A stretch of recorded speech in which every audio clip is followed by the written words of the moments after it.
ಕುತ್ಕೊಳ್ಳಪ್ಪ, ಕುತ್ಕೊಳ್ಳಿ, ಯಾಕೆ Foxconn company ಉದ್ಯೋಗ ಸೃಷ್ಟಿಗೆ ಸಂಬಂಧಪಟ್ಟ 3,000 ಉದ್ಯೋಗ ಸೃಷ್ಟಿಗಳಲ್ಲಿ ನೋಡಿ. ಬಹುಶಃ ಅಶ್ವಿನಿ ವೈಷ್ಣವ್ ಅವರಿಗೆ ಆಪಲ್ ಫೋನ್ ಮ್ಯಾನುಫ್ಯಾಕ್ಚರಿಂಗು ನಮ್ಮ ರಾಷ್ಟ್ರಕ್ಕೆ ರಾಜ್ಯಕ್ಕೆ ಹೇಗೆ ಬಂದಿದೆ ಅಂತ ಅವ್ರಿಗೆ ಗೊತ್ತಿಲ್ಲ.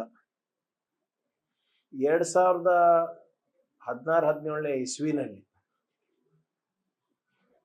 ಆಂಧ್ರ ಪ್ರದೇಶ್ ಮುಖ್ಯಮಂತ್ರಿಗಳು ಅಲ್ಲಿ ಬರುತ್ತೆ ಅಂತ ಹೇಳಿದರು. ಮಹಾರಾಷ್ಟ್ರ ಮುಖ್ಯಮಂತ್ರಿಗಳು ಮಹಾರಾಷ್ಟ್ರಕ್ಕೆ ಬರುತ್ತೆ ಅಂತ ಘೋಷಣೆ ಮಾಡಿದ್ರು. ಅಂದಿನ ಗುಜರಾತ್ ಮುಖ್ಯಮಂತ್ರಿಗಳು ಗುಜರಾತಿಗೆ ಬರುತ್ತೆ ಅಂತ ಘೋಷಣೆ ಮಾಡಿದ್ರು. ರಾತ್ರಿ 1 ಗಂಟೆಗೆ ವಿಕಾಸ್ ಸೌಧವನ್ನ ತೆರೆದಿ ನೇರವಾಗಿ ಕೂಪರ್ಟಿನೋ ಅಂದ್ರೆ ಆಪಲ್ ಹೆಡ್ ಕ್ವಾರ್ಟರ್ಸಿಗೆ ನಾನೇ ಖುದ್ದಾಗಿ ಪ್ರೆಸೆಂಟೇಷನ್ ಕೊಟ್ಟು ಕರ್ನಾಟಕಕ್ಕೆ ಯಾಕೆ ಬರಬೇಕು ಅಂತ, ಯಾಕೆ ಬಂಡವಾಳ ಹಾಕಬೇಕು ಅವರು ಅಂತ ನಾವು ಪ್ರೆಸೆಂಟೇಷನ್ ಕೊಟ್ಟಾದ್ಮೇಲೆ ಯಾವ ರಾಜ್ಯಕ್ಕೂ ಹೋಗ್ಲಾರ್ದೆ ನೇರವಾಗಿ ಕರ್ನಾಟಕಕ್ಕೆ ಬಂದಿರೋ ಇತಿಹಾಸ ಅಮೇರಿಕಾ ಫೈನಾನ್ಷಿಯಲ್ ಟೈಮ್ಸ್ ಇರ್ಬೋದು, ನ್ಯೂಯಾರ್ಕ್ ಟೈಮ್ಸ್ ಅವರು ದಾಖಲೆ ಮಾಡಿದ್ದಾರೆ. ಖುದ್ದಾಗಿ ಬೇಕಾದ್ರೆ ಅವರಿಗೆ ಕೇಳ್ಬೋದು ನೀವು, ಆಪಲ್ ಮ್ಯಾನುಫ್ಯಾಕ್ಚರಿಂಗು ಹೇಗೆ ಪ್ರಾರಂಭ ಆಯಿತು ನಮ್ಮ ರಾಷ್ಟ್ರದಲ್ಲಿ ಅಂತ. ಯಾವ ಪ್ರೊಡಕ್ಷನ್ ವಿಸ್ಟ್ರಾನ್ ಕಂಪನಿಯಿಂದ ಪ್ರಾರಂಭ ಆಯಿತು, ಅದಾದ್ಮೇಲೆ ವಿಸ್ಟ್ರಾನ್ ಅವರು ಟಾಟಾ ಎಲೆಕ್ಟ್ರಾನಿಕ್ಸ್ ಅವ್ರಿಗೆ ಮಾರಾಟ ಮಾಡಿದ್ರು, ಅದಾದ್ಮೇಲೆ ಫಾಕ್ಸ್ಕಾನ್ ಬಂದಿತ್ತು. ಸೊ ಬಹುಶಃ ಇವರು ಎಲ್ಲಾನು ಕೂಡ ಮೋದಿಯವರಿಂದಾನೇ ಆಗಿದೆ, ಮೇಕ್ ಇನ್ ಇಂಡಿಯಾ ಇಂದಾನೇ ಆಗಿದೆ, ಸ್ಕಿಲ್ ಇಂಡಿಯಾ ಇಂದಾನೇ ಆಗಿದೆ ಅಂತ ಏನು ಇವರು ಹೇಳ್ತಾ ಇದ್ದಾರೆ, ಶುದ್ಧ ಸುಳ್ಳಿದೆ. ಇದ್ರ ಬಗ್ಗೆ ಚರ್ಚೆ ಮಾಡಲಿಕ್ಕೆ ಯಾವಾಗನ ಎಲ್ಲಾನ ರೆಡಿ ಇದ್ದೀನಿ ನಾನು.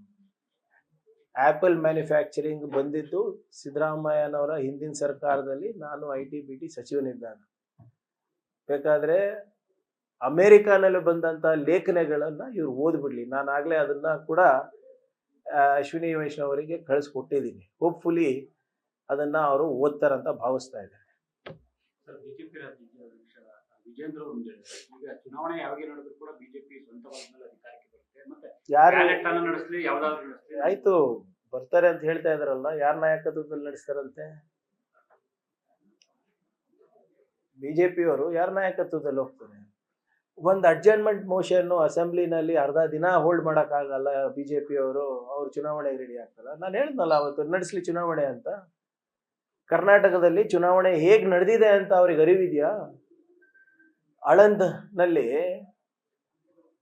70-80 ರೂಪಾಯಿಗೆ ಇವರು ಮತ ಕಳ್ತನ ಮಾಡಿದಾರಲ್ಲ, ಅದ್ರ ಬಗ್ಗೆ ಫಸ್ಟ್ ಚರ್ಚೆಗೆ ಬರಲಿ. ಜನರು ನಮಗೆ 5 ವರ್ಷ ಆಶೀರ್ವಾದ ಮಾಡಿದೆ, 5 ವರ್ಷ ನಾವು ಒಳ್ಳೆ ಆಡಳಿತ ಕೊಟ್ಟು ಚುನಾವಣೆಗೆ ಹೋಗ್ತೀವಿ. ಇವ್ರು ಹೇಳ್ದಂಗೆಲ್ಲ ಬನ್ನಿ ಡಿಸಾಲ್ವ್ ಮಾಡಿ ಅಂದ್ರೆ ಯಾಕೆ ಡಿಸಾಲ್ವ್ ಮಾಡ್ಬೇಕು? ನಾವು ಗ್ಯಾರಂಟಿಗಳು ಹೇಳ್ದಂಗೆ ನಾವು ಕೊಡ್ತಾ ಇದ್ದೀವಿ, ಒಳ್ಳೆ ಆಡಳಿತ ಕೊಡ್ತಾ ಇದ್ದೀವಿ, ವಿನೂತನವಾದಂಥ ಕಾರ್ಯಕ್ರಮ ಕೊಡ್ತಾ ಇದ್ದೀವಿ. ನೀವು ಎಲ್ಲ ಅಂಕಿ ಅಂಶಗಳ ಪ್ರಕಾರ ಕರ್ನಾಟಕ FDI ಇಂದ ಹಿಡ್ಕೊಂಡು RDPR ಇಂದ ಹಿಡ್ಕೊಂಡು IT-BT ತನಕ ಹಿಡ್ಕೊಂಡು ನಂಬರ್ 1 ಇದೆ ಅಂತ ಮೋದಿ ಸರ್ಕಾರ ಹೇಳ್ತಾ ಇದೆ. ಆದ್ರಿಂದ ಇವ್ರು ಹೇಳೋದಕ್ಕೆಲ್ಲ ನಾವು ಮಾಡ್ಲಿಕ್ಕೆ ಆಗೋದಿಲ್ಲ. ಫಸ್ಟು ಆಳಂದ್ನಲ್ಲಿ ಏನ್ ನಡೆದಿದೆ ಅಲ್ಲ, ಇವ್ರ ಮೇಲೆ ಒಂದು 22,000 ಪುಟದ ಒಂದು ಚಾರ್ಜ್ ಶೀಟ್ ಆಗಿದೆ. A1 is a former BJP MLA, A2 is a former BJP ZP member. ಅದ್ರ ಬಗ್ಗೆ ಉತ್ತರ ಕೊಡ್ಲಿ, ಅದಾದ್ಮೇಲೆ ಚುನಾವಣೆ ಬಗ್ಗೆ ಮಾತಾಡೋಣ.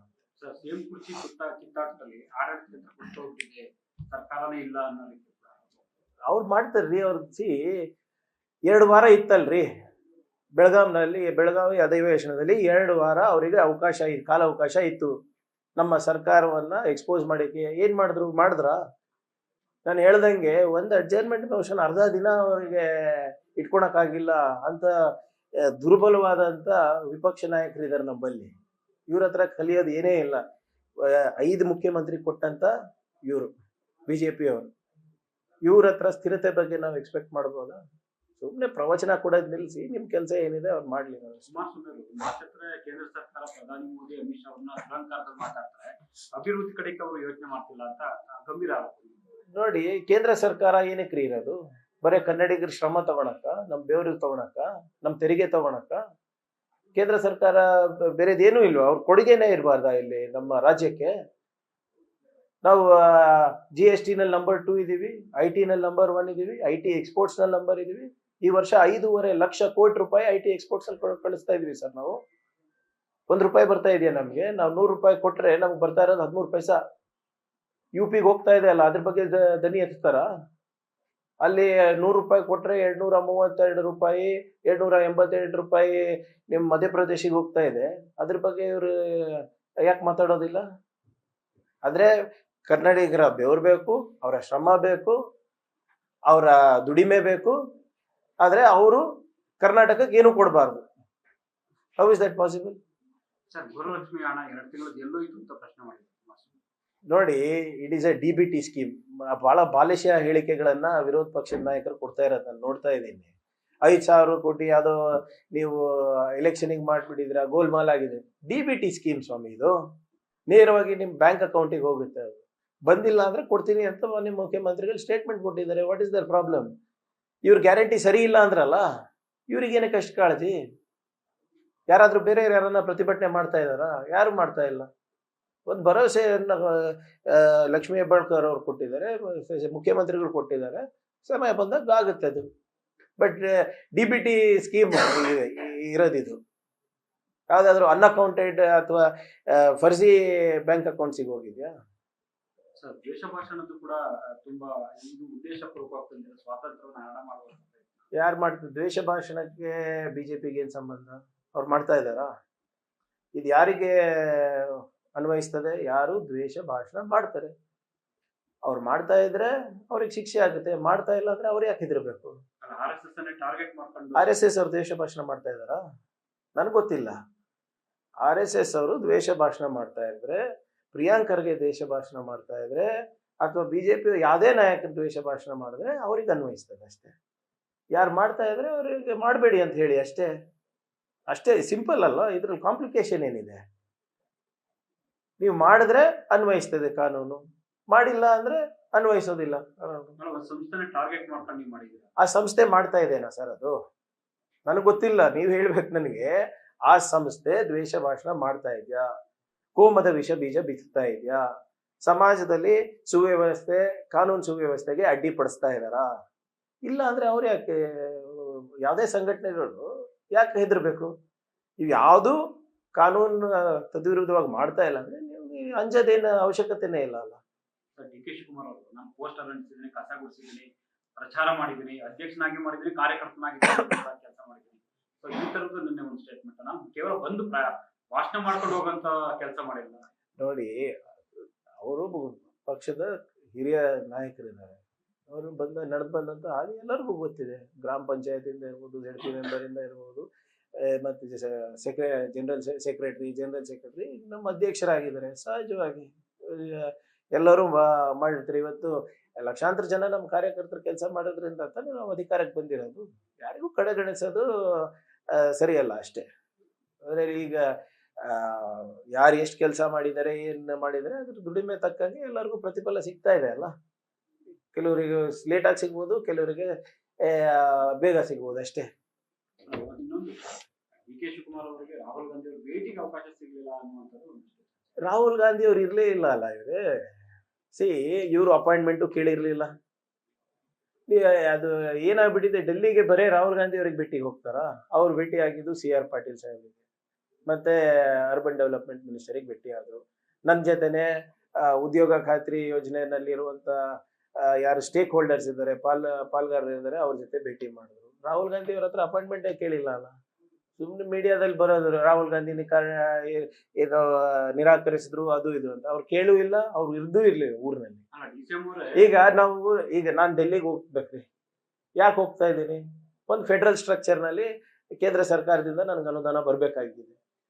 ನಾನು ಡೆಲ್ಲಿಗೆ ಹೋದಾಗೆಲ್ಲ ಬರೇ ಅದಕ್ಕೆ ಹೋಗ್ತೀನಿ ಅಂದ್ರೆ ಅದು ತಪ್ಪಲ್ಲ. ಹೌದು, ಮೀಟಿಂಗ್ ಮಾಡಿದ್ದಾರೆ, ಅಧಿಕೃತವಾದಂತ meeting, minutes of the meeting ಇರ್ತದೆ, ಪ್ರೊಸೀಡಿಂಗ್ಸ್ ಇರ್ತದೆ. ಅದೆಲ್ಲ ಬಿಟ್ಬಿಟ್ಟು ಬರೀ ಇದೇ ಹಿಡಿದ್ರೆ ನಾವೇನ್ ಮಾಡಕ್ಕಾಗ್ತದೆ? ಸರ್, ಒಂದು, ಈಗ ನಿಮ್ಮ ಪಕ್ಷದಲ್ಲಿ ನಿರೀಕ್ಷೆ ಮೀರಿ ಇರ್ತಕ್ಕಂಥ ಸ್ಥಾನಗಳಿಗೆ ಶಾಸಕರ ಸಂಖ್ಯೆ ಬಲ ದೊಡ್ಡದಾಗಿದೆ ಕರ್ನಾಟಕದಲ್ಲಿ. ಆದ್ರೂ ಈ ರೀತಿಯ ಚರ್ಚೆಗಳು CM ಗಾಂಧಿ ಆಗಿರ್ಬೋದು, ಬೇರೆ ಬೇರೆ ನಾಯಕತ್ವ ಬಂದದ್ದು ಪಕ್ಷಕ್ಕೆ ಡ್ಯಾಮೇಜ್ ಅಂತ ಅನಿಸ್ತಿಲ್ವ? ನೋಡಿ, ಸಹಜವಾಗಿ ಇವ್ರೆ ಗೊಂದಲ ಎಲ್ಲೇ ಇದ್ರು, ಯಾವ ಮಟ್ಟದಲ್ಲಿ ಇದ್ರು ಸರಿಯಲ್ಲ. ಅದು ಬೇರೆ ಮಟ್ಟದಲ್ಲಿ ಇರ್ಬೋದು, ನಿಮ್ಮ ಪಾರ್ಟಿ ಮಟ್ಟದಲ್ಲಿ ಇರ್ಬೋದು, ಸರ್ಕಾರ ಮಟ್ಟದಲ್ಲಿ ಇರ್ಬೋದು, ವಾಟ್ ಎವರ್ ಇಟ್ ಈಸ್. ಒಂದು ಮನೆ ಅಂದರೆ 4 ಮಾತು ಇದ್ದೇ ಇರ್ತದೆ. ಎಲ್ಲ ಮನೆ ದೋಸೆಗಳು ತೂತೆ ಅಲ್ವಾ? ಆದರೆ ಏನಿದೆ ಅದು ಬಗೆಹರಿಸ್ಕೊಳ್ತಾರೆ. ಅದಕ್ಕೆ ಯಾಕೆ ಅಷ್ಟು ಟೆನ್ಷನ್ ತಗೋತಾ ಇದ್ದಾರೆ ನನಗೆ ಗೊತ್ತಿಲ್ಲ. BJP ಅವರು ಭಾಳ ಸ್ಪಷ್ಟವಾಗಿ ಹೇಳಿದಾರಲ್ಲ, ಹೈಕಮಾಂಡ್ ವಿಲ್ ಡಿಸೈಡ್ ಅಂತ. High command will decide when it is necessary. High command ತೀರ್ಮಾನಕ್ಕೆ ಎಲ್ಲರೂ ಬದ್ಧರಾಗಿರ್ಬೇಕಾಗುತ್ತೆ ಅನ್ನೋದು ಮಾತನ್ನ ಎಲ್ಲರೂ ಒಪ್ಪಿದಾರಲ್ಲ. ಇಂಥ ಒಬ್ಬ ವ್ಯಕ್ತಿ ಒಪ್ಪಿಲ್ಲ ಅಂತ ಹೇಳಿ ನನಗೆ. High command when necessary we will do the needful. So they will do the needful. ಸುಮ್ಮನೆ ನಾವೇ ದಿನ ಹೈಕಮಾಂಡ್ ಹತ್ರ ಬಟ್ ಮಾಡೋದು, ಅವ್ರ ಈ ಕಡೆ ತೋರಿಸೋದು ಅದು ಅಲ್ಲ. ಯಾವಾಗ when it is needed they will do it. ACC ಅಧ್ಯಕ್ಷರು ರಾಜ್ಯದಲ್ಲಿ ಬಗೆಹರಿಸ್ಕೊಳ್ಬೇಕು ಅನ್ನುವಂತ ಮಾತು ಹೇಳಿದ್ದಾರೆ. ಅವ್ರು ಬಹಳ ಸ್ಪಷ್ಟವಾಗಿ ಹೇಳಿದ್ದಾರೆ. ಅವ್ರಿಗಿರ್ಬೋದು, ರಾಹುಲ್ ಗಾಂಧಿ ಅವ್ರು ಇರ್ಬೋದು, ಯಾವಾಗ ನೆಸೆಸಿಟಿ ಅನಿಸ್ತದೆ ಅವ್ರಿಗೆ ಕರೆದಿ ಮಾತಾಡಿ ಬಗೆಹರಿಸ್ತಾರೆ. ಅವ್ರಿಗೆ ನೆಸೆಸಿಟಿ ಅಂದಾಗ ದೇ ವಿಲ್ ಇಂಟರ್ವ್ಯೂನ್ ವೆನ್ ರಿಕ್ವೈರ್ಡ್. ಇನ್ನೊಂದು ಕೊನೆ, ದೇವೇಗೌಡರು ನನ್ನ ಈ ವಯಸ್ಸಿನಲ್ಲೂ ಕೂಡ ನಾನು ಕೋರ್ಟ್ ನಲ್ಲಿ ದುಡ್ಡು ಕೊಟ್ಟು ಓಡಾಡಬೇಕಾದ ಪರಿಸ್ಥಿತಿ ನೈಸ್ ವಿಚಾರದಲ್ಲಿ ಸರ್ಕಾರ ಮಾಡಿದೆ ಅನ್ನುವಂಥದ್ದು. ಕಾನೂನು ಎಲ್ಲರಿಗೂ ಒಂದೇ ಅಲ್ಲ. ಇವ್ರೆ ವಯಸ್ಸು ನೋಡ್ಕೊಂಡು ಕಾನೂನು ಅಂತೂ ಲಾಗು ಆಗೋದಿಲ್ಲ ಅಲ್ಲ. ಈಗ ಅವ್ರು ಹಿರಿಯದ ಅರ್ಥ ಮಾಡ್ಕೊಂಡಿದ್ದಾರೆ ಅಂತ ಭಾವಿಸ್ತಾ ಇದ್ದೀನಿ. ಅದೇ no comments on that. Thank you. Latest ಹಾಗೂ ಇಂಟ್ರೆಸ್ಟಿಂಗ್ ಸುದ್ದಿಗಳಿಗಾಗಿ ಬಾಸ್ ಟಿವಿ ಕನ್ನಡ ಚಾನೆಲ್ನ ಸಬ್ಸ್ಕ್ರೈಬ್ ಮಾಡಿ. ಹಾಗೆಯೇ ಬೆಲ್ ಐಕಾನ್ ಪ್ರೆಸ್ ಮಾಡಿ. ಇದರ ಜೊತೆಗೆ ಫೇಸ್ಬುಕ್, ಇನ್ಸ್ಟಾಗ್ರಾಮ್, ಎಕ್ಸ್ನಲ್ಲೂ ಮಿಸ್ ಮಾಡದೆ ಫಾಲೋ ಮಾಡಿ.